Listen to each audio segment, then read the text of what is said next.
parents, and some students, I expect. This is Deacon John Wilson. I'm the Education Enrichment Director for West Angeles Church. Welcome. I'd like to talk to you today a little bit. I suppose this is going to be for 10th and 11th grade parents, maybe some others. I don't know if you get a forwarded tweet or something, and maybe someone else, but mostly 10th and 11th grade parents. I want to say to you that I think we need to clarify some more about the SAT and what's going on from your standpoint. If you're here in California, this is geared more at you. But if you're here in California, you also are well aware that this has occurred. If you look at this headline down here, California State University System drops the SAT ACT admissions requirement. That came 2 days ago, but I wasn't really a surprise because in January there was a panel, and back in August they were talking about it too. But in January there was a panel that strongly suggested that they're going to recommend to the trustees to drop it, and that's what they've done. They've dropped the SAT, and I want to point out that this is one of those times where an apparently good move has some side effects and is having side effects already, but we're moving forward because of a greater need in society, coming, I think, out of a lot of what happened with the murder of Floyd and the need to get more equity in the admissions process, I suppose. Though we were trending that way anyway. I mean, eventually we would have dropped the SAT, but certainly not as fast as we are now. A lot of you are cheering that. But I want to challenge you with some alternate perspective on that today. Again, I'll link you to this particular article because it has, I think, some really nice information in it you need to get to understand this. It talks about the CSUs having 477,000 students at 23 colleges, and the UC's 10 colleges, over 280,000 students. So clearly CSU is the largest school system in the nation. The chancellor, who's the new acting chancellor, Steve Relea, I may not have said his name right, Relea. I may have said it wrong. I'm so sorry if I did.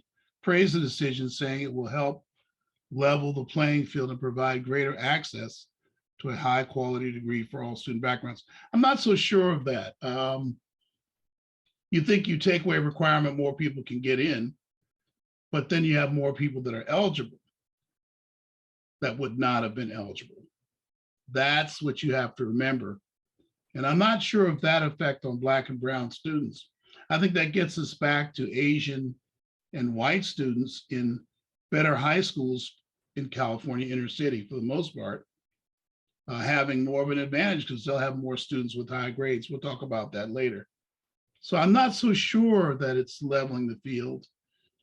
I just don't know enough to know that. Some of you think, as we'll discuss later, maybe we won't, maybe we'll discuss it now. Some of you think that the SAT is an IQ test, and you think it'll be easier for people to get in who can't pass it. Some of you think that it's an assessment test. You think the same thing.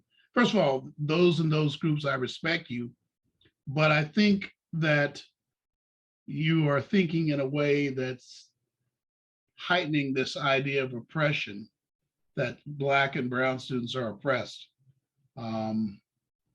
It's what I have trouble with in this equity thing when we look at outcomes rather than improving our systems and giving more opportunity. But that's another video. Some of you think that the SAT is not fair because every student can't, take the test. Some of you think they can't take it. They can't afford to take it, or they can't take it. I don't know where that came from, but more and more high schools offering it themselves. And all the fee waivers we have, but maybe those counselors are not as active. Maybe students don't know to use counselors. Maybe schools have poor internal processes. They probably do in some of these inner city schools, but I haven't seen that problem, by the way. I think getting a fee waiver is pretty easy. I mean, you have to know something to get through this process, and knowing how to get your counselor is an assumed minimum requirement. Some of you also feel that preparing for a test And having that test preparation is something they don't have access to, but more and more of them do. More and more minority students do. It's not just our program either. So I'm not so sure. And some of you think it's not fair because they get coached on how to take the test, but that means you don't have a good understanding of the test content. The test, the essay, and you won't hear this anywhere else, I think, but the SAT is a logic and reasoning test. Please understand that, parents. It's logic and reasoning. So when I see statements like this, standardized tests put minority and low-income applicants at a disadvantage, I mean, that's because logic and reasoning in general is not taught in our schools, unless you think that whites and Asians are more logical and more reasoning. And you know I don't agree with that, because that would be actually racism. That'd be racist to think that. So I don't think that. But so much of CRT and equity is actually racism. But I'll talk about that another time. I've already talked about it a lot already. So this paragraph here, I don't know. Now this line here, they've noted that wealthier students and their parents have more money to pay. That's true for standardized test courses, but we have very low cost prep here. And I give away a lot of SATs for free when there's financial need. If anyone needs, I give it to them. And I know some other nonprofits that are giving away SAT prep. And Princeton Review gives away quite a few too, of free tests, free practice tests, and free test prep opportunities. And probably there'll be more and more of that. Even after the CSU and UC have dropped the test. A lot of people feel that way. They feel that if UC and CSU drop the tests, then that's all we need to worry about. But you're going to find out today, if I do this right, that it's not quite over yet. And that's why we haven't stopped our SAT prep. And believe me, I wouldn't mind dropping SAT prep and putting more attention on preparing students in high school. I would love to do that. I've told a lot of my associates that, and would rather spend valuable church resources on that. But I don't think I can do that just yet and keep students having affordable colleges. In essence, we're eliminating our reliance on high stress, high stakes tests that have shown negligible benefit. I'm not sure. I'm going to show today it's not negligible benefit. That's an unfortunate remark by the acting chancellor. I don't think that's really true. Although, by the way, I think I would have supported it for a different reason.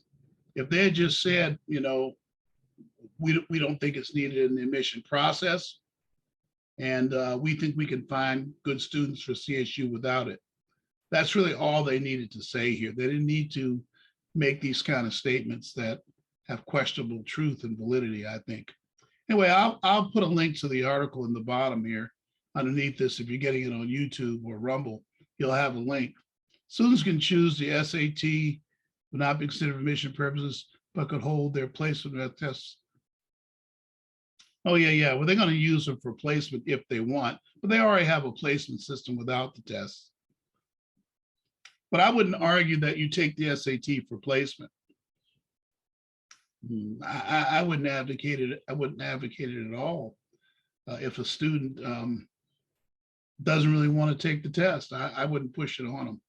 They can place them by their courses in high school, and I can show them ways to be ready for that in college.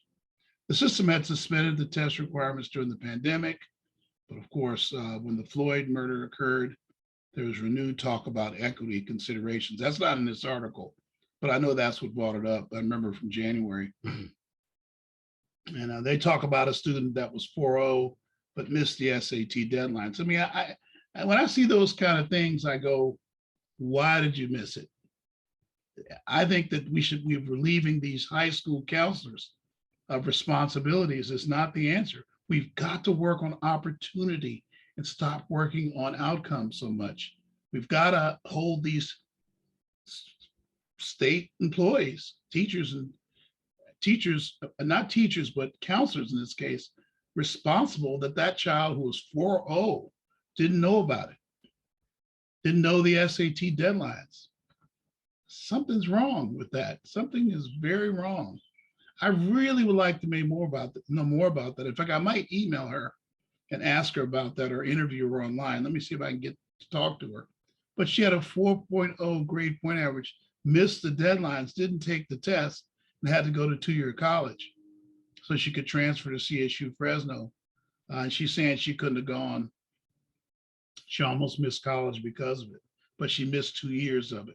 I just want to know more about why a 4.0 student didn't know, but that would have had to have happened before the pandemic too. So I really want to understand it. But anyway, you take a look at the article and see. All right, that article was one thing that brought this whole issue to my mind. In fact, it is the thing that happened that brought it to mind. I think it's worth also looking deeper into this, which is why I prepared a little presentation for you that I think will put it into perspective.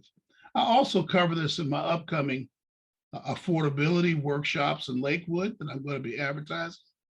And I'm also going to talk about it in a upcoming CSAC forum I'm going to work on with some associates here in the community. CSAC is the California Student Aid Commission. And I think also too, I'll probably do some other things of this as well. So I want you to take a look at this, please, for a moment. Give me a second here. I'll get that in front of you. All right. Okay. What effect does the SAT, ACT, test optional and no test requirements, and I also say and test optional requirements, because you could have test optional requirement. There's a little bit of a shade of meaning here. You have some private schools that you're going to find out have test optional and some have no tests. And then some say, well, test optional is a requirement. I think of George Washington University, where you could take the SAT, they would read your scores if you tell them. If you don't tell them, they won't read the scores, right? But here's the more important thing. They've gotten enough data to make very accurate decisions without looking at your scores. So you will not be in any way penalized if you provide a lower score. They're not going to look at your scores unless it's going to help you. So I had a tough time wording this, but I think it's correct to say test optional requirements on minority students. How does it affect minority students? All right, again, shout out to our pastors. Bishop Blake for so many years was my pastor at West Angeles, and Charles Blake, recently appointed co-pastor. Shout out to them for giving me the funding and space and opportunity and technology to send you this information. My church is more than a partner. I'm a member of the church. I love my church. And of course, as I love the Lord, but I love my church too. So I thought I'd give it a shout out in this view graph. Let's talk about, let me go ahead and close that up. Just a moment, please. Let's give you some background information here that I think is going to be valuable to you in understanding this. CSU and UC now have officially, as I said a moment ago, dropped the requirement for the SAT for students. Now you see their rumors, and I guess it's still possible, may still require some other form of pre-admission testing for 2025, 2026. Many have speculated that since they suggested and worked with the College Board on a new digital SAT that's in production now, that would be done entirely online. It would be only a 2-hour test, I think it is. I think I did a video on it earlier. You can look that up. So it's possible that UC could bring it back, but right now they dropped the requirement for the SAT as we know it. And so those of you in 10th and 11th grade, you will not be affected by 25, 26. That would be my eighth graders that would be affected. Most education professionals have said, let me go back, it'd be my current 9th graders. Most education professionals have stated that the SAT, ACT should be dropped as an admissions requirement in all colleges. Remember, we talked about that earlier. They feel it's due to a lack of fairness to Black and brown students. And I think I covered that earlier in my statements, that not so sure about that. Particularly though, well, we'll talk about that more here. There are some assumptions that are made that Black and brown students do not have access to professional test preparation that white and Asian students do. And the question I ask, is this unfair to Black and brown students who do have access to test preparation? What about them? Is that fair that you've cut off an opportunity for them to get into selective CSUs or a better or even into UC at all. We'll have a lot to say about that in a moment. What about Black and brown students who, one, had very high or high grades and would have had high test scores? These are students that have high PSATs. I have a couple of cases. Actually, I have about 12 cases so far. But as I go through the admission cycle here, I think I'll have more. What about students who are from troubled high schools in the inner city with very high GPAs? Now, there are fewer of these than Asian and white students, but some of these might miss SAT that would have made it. I think we need to do an assessment of whether it really adds to more students of color in CSU and UC, and I bet you it has no effect at all.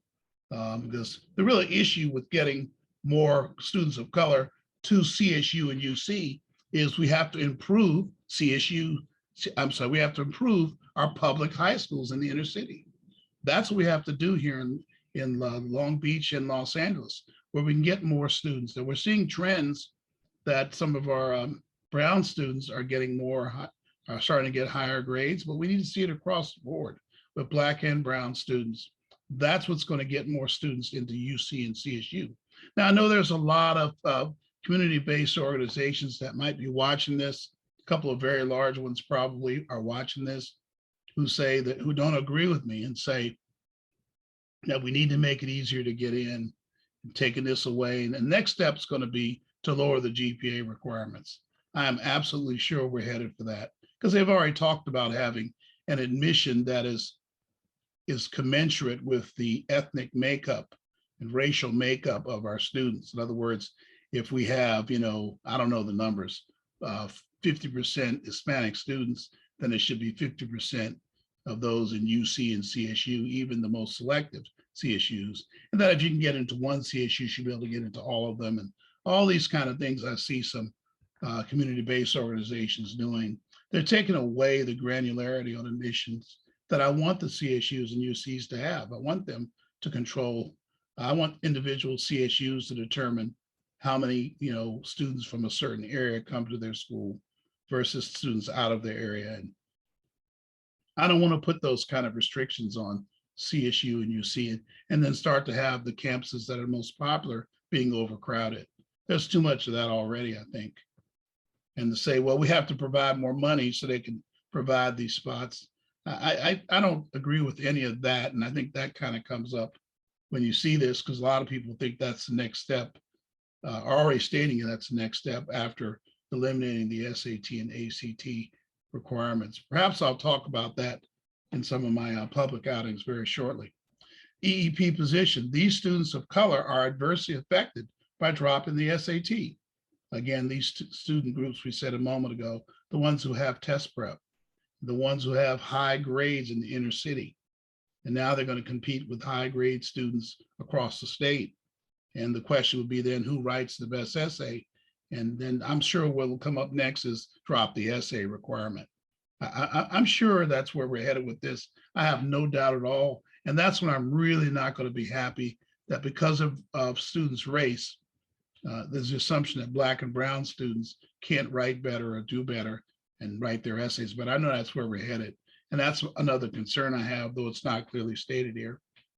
Students of color are adversely affected by dropping the SAT, especially those who more and more now have access to SAT prep services from our programs and their schools. And I should have said other community-based organizations are doing SAT prep. I see more than ever. I see a couple of churches that have done it. I know Princeton Review works through organizations all the time. A lot of these are free. So we were already working that problem. It would have worked out on its own.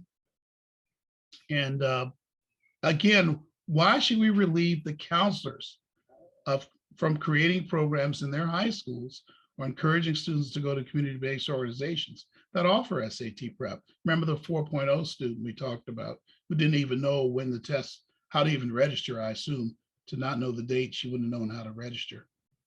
So think about that. I'm seeing more and more of these types of students going out of state. Is this what we intended? Did we intend to send these students out of state? A couple of really large community-based organizations I know have constantly said they want them to stay in state at school. I'm not sure that we're going to get that. I have I had a student last year who didn't get into Cal State, San Luis Obispo, or San Diego State, but he's now at Virginia Tech University doing extremely well. Shout out to Jordan Kidd. He's doing extremely well at his school. And I don't understand why that wouldn't bother somebody. I'm sure if they saw his SAT scores in the old world, he would have got in. I just don't understand that. I don't understand. And he's certainly a Black student. I know 3 or 4 other Black students who didn't get into CSU Long Beach who went out of state. And I keep sitting in these meetings and hearing they want more Black and brown students, case in point, Black students lately, to go to California colleges. I keep hearing that, but then I see more and more of them going out of state. We have a very great relationship with a certain out-of-state public university, some very high quality students that have gone to that school the last 2 years because there was no SAT scores. Couldn't read the SAT scores at CSU. So those students were overlooked for selective CSUs. San Diego State in that case. It might have also been a couple other CSUs too. I just don't remember. But this bullet's very important. More and more of these students are going out of state who have high GPAs who couldn't have their SATs read. For that matter, those who have high average SATs, some of them would have made it if those were looked at under the old system. And I'll talk about that old system on the next view graph, I'm sure. Let's talk about CSU. I have several UC CSU applicant high GPA students again this year who did not get into CSU Long Beach. There's a GPA ranges. San Diego State University, CSU Fullerton, and CSU Poly San Luis Obispo, who would have made moderate, who would have made or had made or had, would have made it, I should say, with moderately high SAT scores. They would have made it with moderately high SAT scores. Why? CSU's had an admissions index prior to 2020, 2021. The GPA was multiplied by 800, and you would add the SAT score. This is the 3rd year with no indexing. We just add the GPA. So if a student's SAT score is particularly high, the indexing system allowed them an edge over candidates whose GPAs weren't quite as high as theirs. I'm sorry, who their SAT GPA scores were higher than the SAT scores made them more attractive than other high GPA candidates. But it's also true the other thing I said. We had many students that got into CSU, but it was a CSU they did not prefer or want, as it did not have their career path. Many needed only average SAT to meet the former indexing requirements. All right, so those are some things, negative effects of throwing out the SAT. You're requiring students to really have a more precise college list now if their scores are average to high. And yes, contrary to popular belief, there are many students, many Black and brown students, not even in my program, that score high, or average to high, or high average to high on the SAT. Some of them without any SAT prep. Now I know a lot of leaders, educational leaders, are shocked to hear that. And again, if you think that they don't, and that I'm mistaken, that can't be true. You just don't have enough experience of inner city students.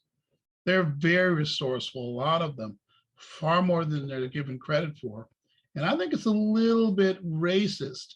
So some, when they speak about this, it sounds, oh, I won't say racist, racially insensitive when I hear I don't think they can score high enough, so I've got to change the process so we don't even have to look at those scores.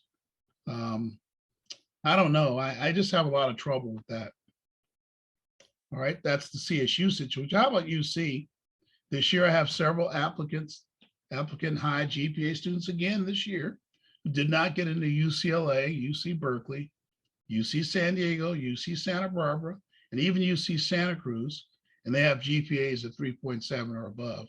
Now you could say, could have been the writing quality, which we know, which I know, and I have to do a video on this, was down this year due to the pandemic educational effect, I think.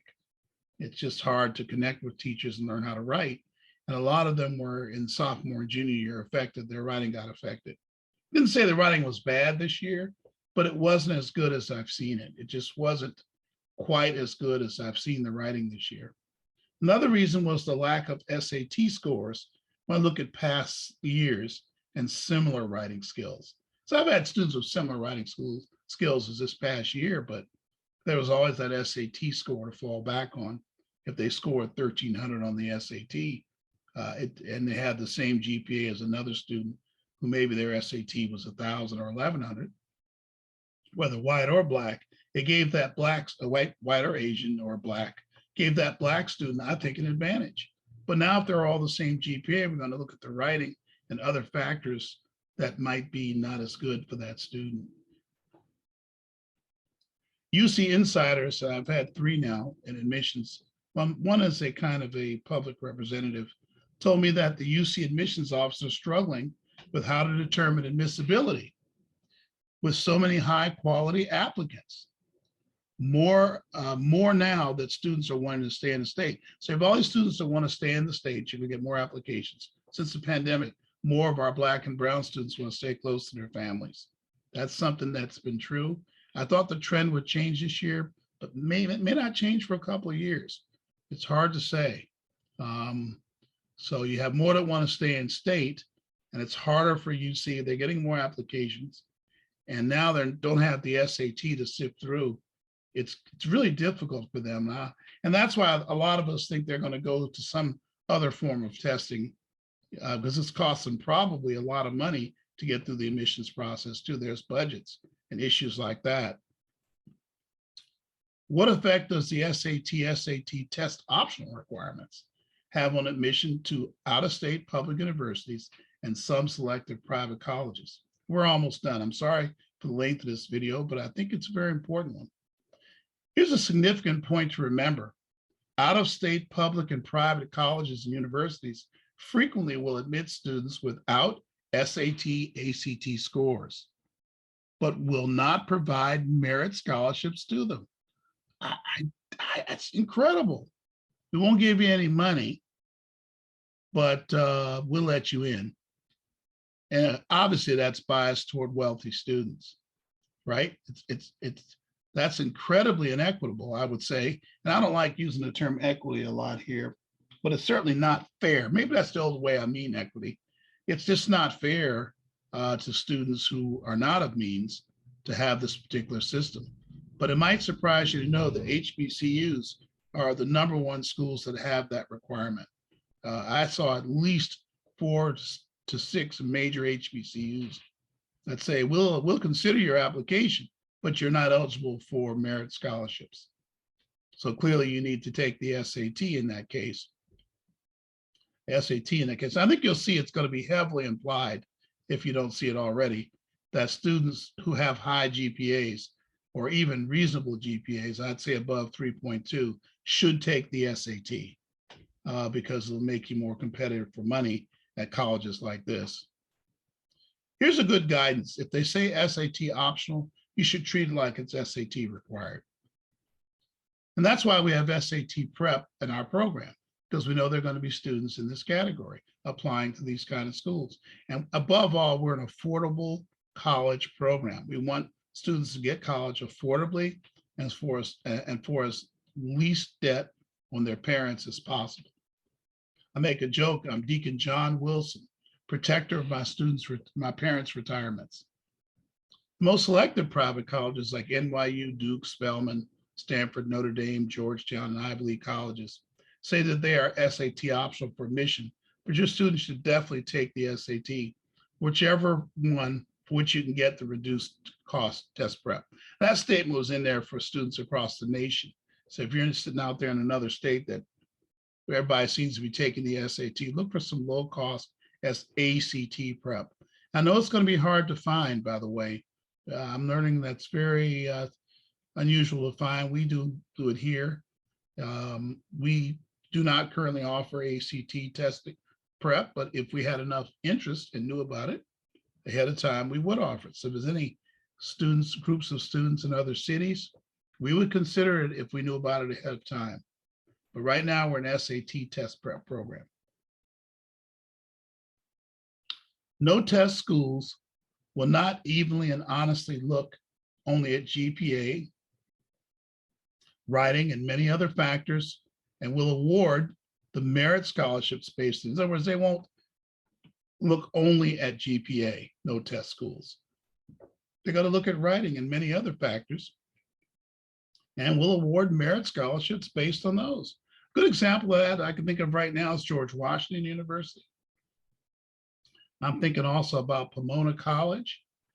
They have enough good data on their students.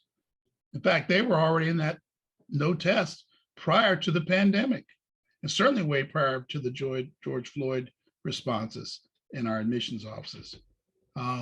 George Floyd murder, I should say, responses. You can go to fairtest.org and see a lot more of these no test schools, but a lot of them were no tests before this, so they know how to do it and they understand the processes. So there you go. I hope that that helps you, parents in 10th and 11th grade students, in evaluating the headlines when it says no test, what's going on behind the headlines, what it means to admission, and what we think is going on in society with that. God bless you all. I hope that wasn't too long. Make comments down below. Email me. You'll see it after this video ends, my email. Like and subscribe, please, to our videos so we can know you're getting something out of this, and you can see the future videos that come down that we load up here. We do about a video or so every other day these days. We'll be doing a lot more presentations to you. We have a series of videos of students that are in college, who have gone through our colleges, or that are students or are in college now, and you can learn a lot about life at the individual schools, and that will help you a lot in the future with your decisioning for college. God bless you all. Bye-bye now.